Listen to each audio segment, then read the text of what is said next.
Merci. Merci pour cette introduction. Mais aussi merci pour les chants que nous avons pu chanter ensemble, qui nous centrent sur le Père. Moi, je suis chrétien depuis 1974. Alors, qui est chrétien plus longtemps que moi? Je sais qu'il y a au moins une personne. Plusieurs. Alors, qui était chrétien depuis moins de 10 ans? Bien. Moins de 5 ans. Où sont les nouveaux convertis? 5 ans. 10 ans. 20 ans. 50 ans. Même 100 ans, si on y arrive. Ce texte est important. Même si on a lu, même si on a pris cette parole, les lignes de cette prière chaque jour, pendant 50 ans, je suis convaincu qu'on n'a pas pu sonder la profondeur de cette prière. Mais je dirais plus. Cette prière commence. Notre Père qui es aux cieux. Père. Je suis chrétien depuis 1974. Et franchement, je ne comprends pas encore ce que veut dire cela. Que je peux appeler Dieu. Ce Dieu qui est aux cieux. Le Dieu qui a créé toutes choses. Tout ce qu'il est. Je l'appelle Père. Franchement, je ne comprends pas. Et je crois, je suis convaincu qu'avec cette prière, avec ce que nous allons faire cette semaine, ligne par ligne, ça va nous aider à comprendre l'importance de cette phrase « Père ». Et quand on arrive à la fin, on a fait un petit pas et on recommence. Je comprends un peu plus ce que veut dire Père. Et on recommence. Et pour moi, ça c'est pourquoi cette prière est clé. Parler, ce n'est pas nécessaire de citer ces phrases chaque fois, non. Mais comprendre. Père, que ton nom soit sanctifié. Je m'arrête là. Sinon, on risque d'être là, je ne sais pas, toute la semaine. Mais nous serons là toute la semaine. Amen.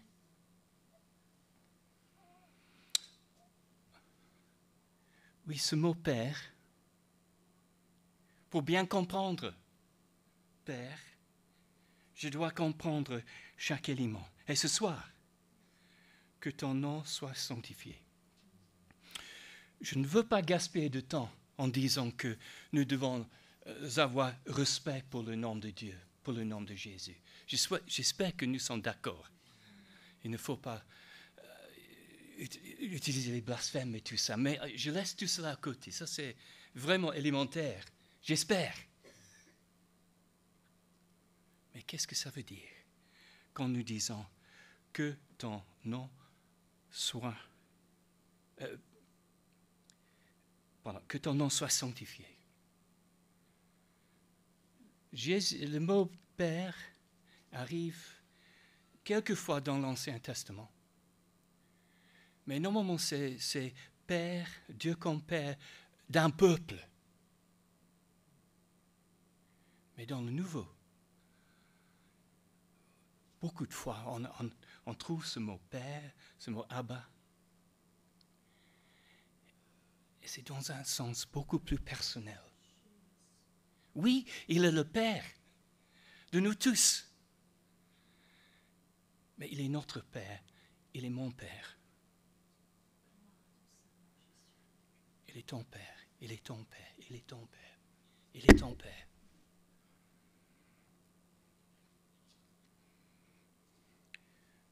Que son nom soit sanctifié. on pourrait répondre. Je peux me s'asseoir. Ah oui, Seigneur, que ton nom soit sanctifié.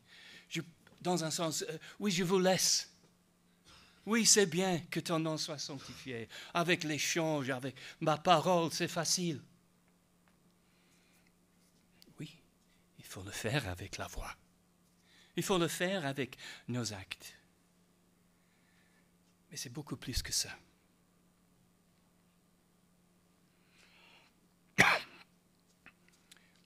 Je suis fils unique.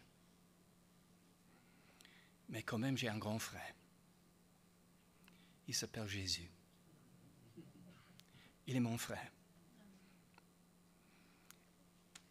Ça, c'est cette prière.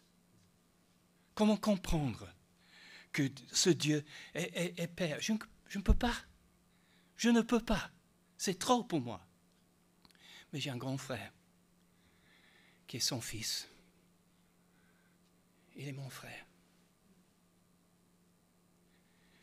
Et pour sanctifier le nom de mon Père, sanctifier le nom, le Père de mon grand frère, je dois le suivre. Mon frère, c'est un type formidable. Je veux le suivre. Et c'est dans ce sens. Je dois suivre ce Jésus. Je dois réagir comme lui. Quand je dis Père, je dis aussi que ce Jésus est mon frère. Dans tout, ses souffrances, son amour.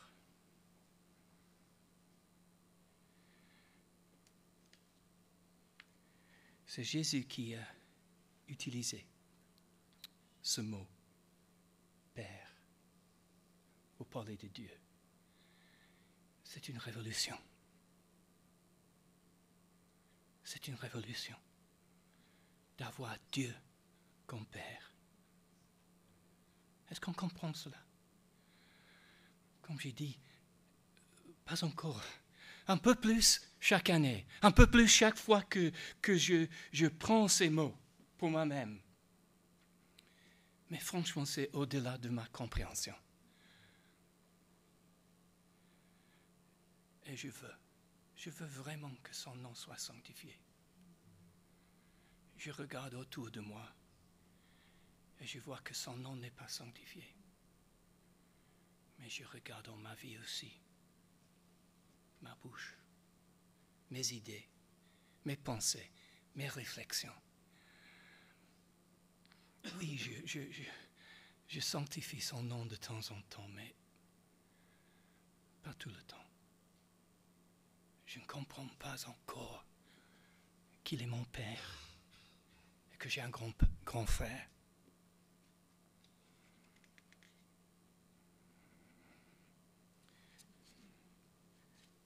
Galates 6 nous aide un tout petit peu. Galates 4, 6, pardon.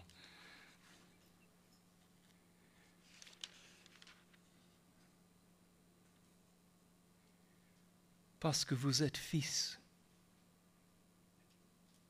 Dieu a envoyé dans nos cœurs l'esprit de son Fils, qui crie Abba, Père. Ce n'est pas mes propres efforts, parce que j'ai un Père, parce que je peux demander, je peux l'adorer, je peux exprimer cette réaction, que son nom soit sanctifié. Parce qu'il est vraiment mon Père, parce que Jésus est vraiment mon frère, notre frère. Et il nous a envoyé un consolateur, le Saint-Esprit. Un consolateur, dans ce sens biblique, c'est quelqu'un qui est à côté de moi, mais plus proche, beaucoup plus proche que vous êtes là. Il est là. Il est la présence de Dieu. Le Saint-Esprit est la présence de Dieu en moi, en vous, ici. On dit que Jésus est là, mais Jésus est là par son esprit. Jésus a dû partir pour que le Saint-Esprit puisse venir. Nous avons le Saint-Esprit ici. Et nous pouvons comprendre que ce Dieu est notre Père. Et nous pouvons dire, avec un peu de pouvoir, que son nom soit sanctifié.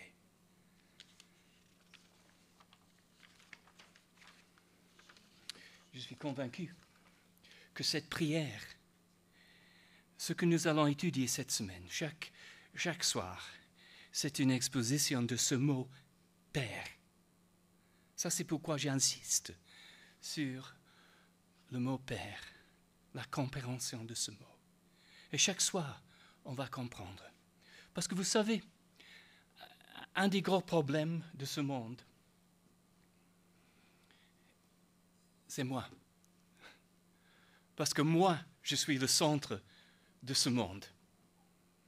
Je ne suis pas le centre de votre monde, c'est vous.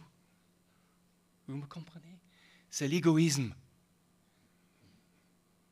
C'est l'égoïsme de chacun. On cherche quelque chose pour soi-même. Il faut que le terre tourne autour de moi.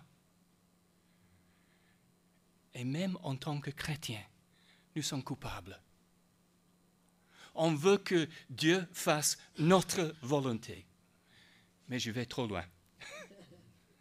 Ça arrive. Mais c'est aussi ça qui arrive avec cette prière. On court.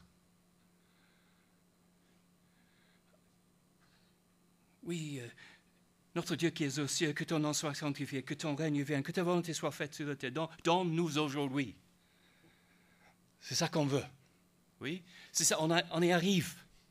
Je veux quelque chose, Seigneur. Écoutez-moi bien. Je ne dis pas qu'il ne faut pas demander les choses de Dieu. Au contraire. Je vous encourage toujours de vous débarrasser de vos fardeaux sur lui. Il est assez fort. Vous pouvez dire n'importe quoi à Dieu. Vos pensées, vos doutes, vos questions. Mais, pour bien comprendre le reste, nous devons centrer d'abord sur cette relation. Cette relation Dieu, le Père, et son Fils. Dieu le Père et nous. Dieu le Père et moi. Et quand je dis que ton nom soit sanctifié, qu'il soit sanctifié chez moi, mais que je tourne vers lui. Le monde tourne autour de ce Dieu, de ce Père. Que son nom soit sanctifié. Il est le roi, pas moi. Il est le roi, pas moi. Mais si on centre sur soi-même, on n'est jamais satisfait. Parce que si vous vous regardez, vous ne serez pas content. Je n'aime pas ce que je vois quand je me regarde. Je vois mes fautes, mes défauts, mes péchés, mon passé, mais aussi le présent. Je dois regarder ce Dieu.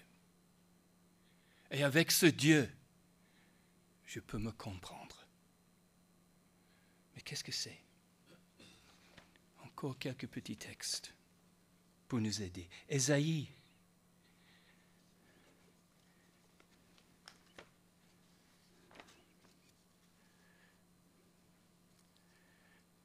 Ésaïe 6.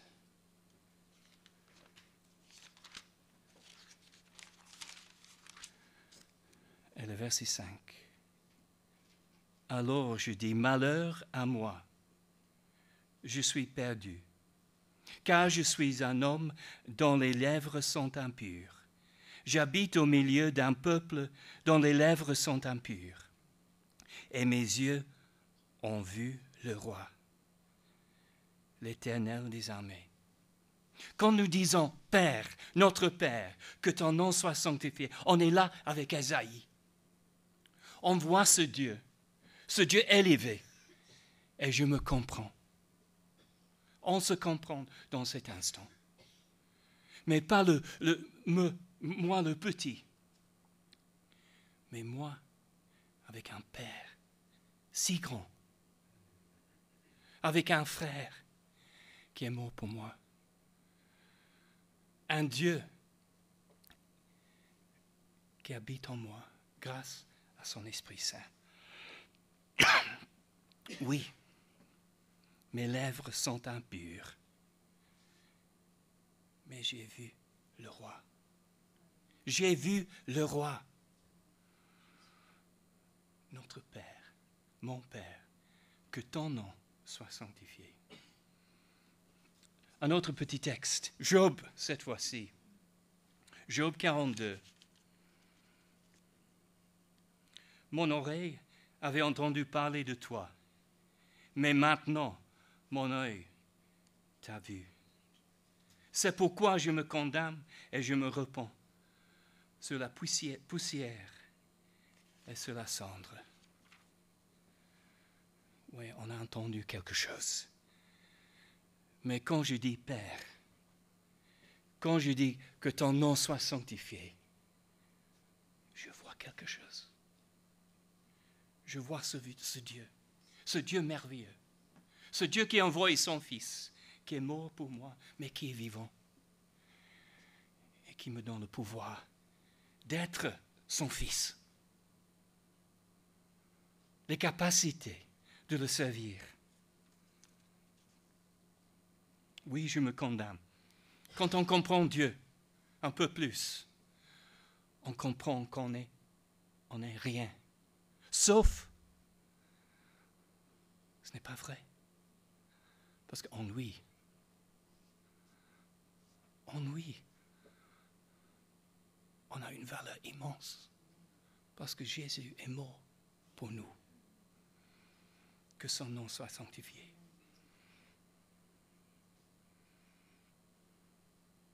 La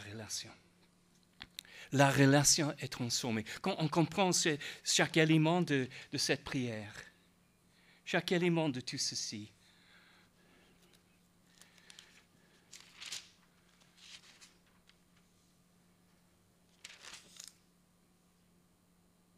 je suis crucifié avec Christ. Et ce n'est plus moi qui vis, c'est Christ qui vit en moi.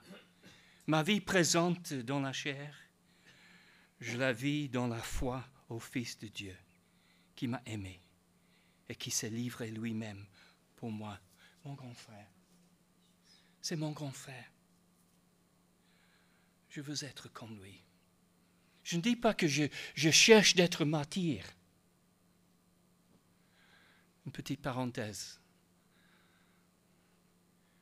Dans le christianisme, un martyr n'est pas quelqu'un qui cherche la mort. C'est quelqu'un qui cherche à suivre Jésus, malgré les conséquences. Quelqu'un qui cherche d'être martyr, simplement pour être martyr, cherche quelque chose pour lui-même, pas la gloire de Dieu. Quelqu'un qui cherche d'être tué pour se faire quelque chose, d'achever quelque chose pour lui-même, ne peut pas dire que ton nom soit sanctifié.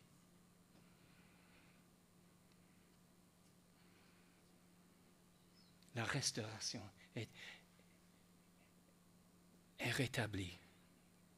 On est transformé.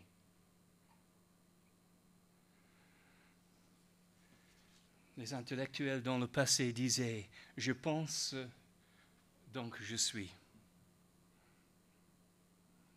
Il y a des cultures, même ça existe dans nos jours, qu'on appartient à quelque chose. On appartient à tel groupe. Et cette appartenance veut dire que je suis.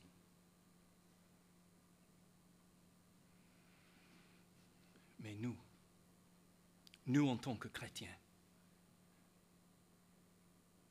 j'ai un Père, donc je suis. Je termine avec cette parabole. La parabole qu'on connaît très bien. Parabole qui se trouve dans Luc 15.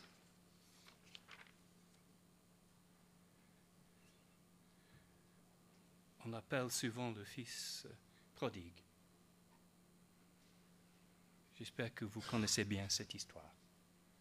Mais je veux terminer ce moment avec la fin de cette parabole. Avec un père qui reçoit. En effet, il reçoit les deux fils, ses deux fils. Un de ses fils avec sa façon, celui qui était toujours avec lui, qui était à côté de lui, mais dans un sens qui n'était pas avec lui. Parce qu'il n'avait pas accepté son père. Il n'avait pas accepté l'amour de son père, malgré le fait qu'il était toujours là dans la maison. Il n'avait pas compris. Et l'autre, qui était parti, et puis il a compris un tout petit peu l'amour de son père. Mais il n'a pas compris la profondeur de cet amour. Il voulait simplement devenir un serviteur de son père. Et pour les chrétiens, quelquefois c'est tout ce qu'on veut. On veut être simplement serviteur de Dieu. Oui, c'est vrai, on veut le servir. Mais ce que Dieu a, c'est comme ce Père-là. Il veut plus. Il veut nous aimer. Il nous aime. Mais il veut que nous recevions cet amour.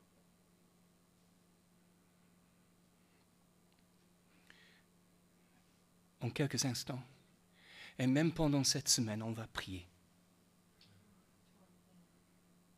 On va prier ce Dieu merveilleux, ce Dieu qui est notre Père.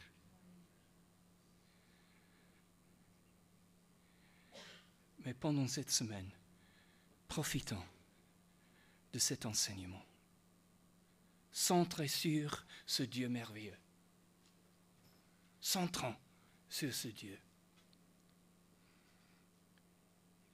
Débarrassons-nous de nos fardeaux, les fardeaux de ce monde.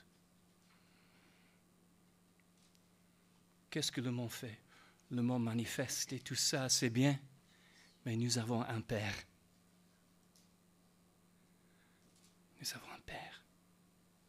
Et j'espère, quand on arrive à la fin de cette semaine, nous aurons tous eu une vision plus large de ce mot Père. Que son nom soit sanctifié. Amen.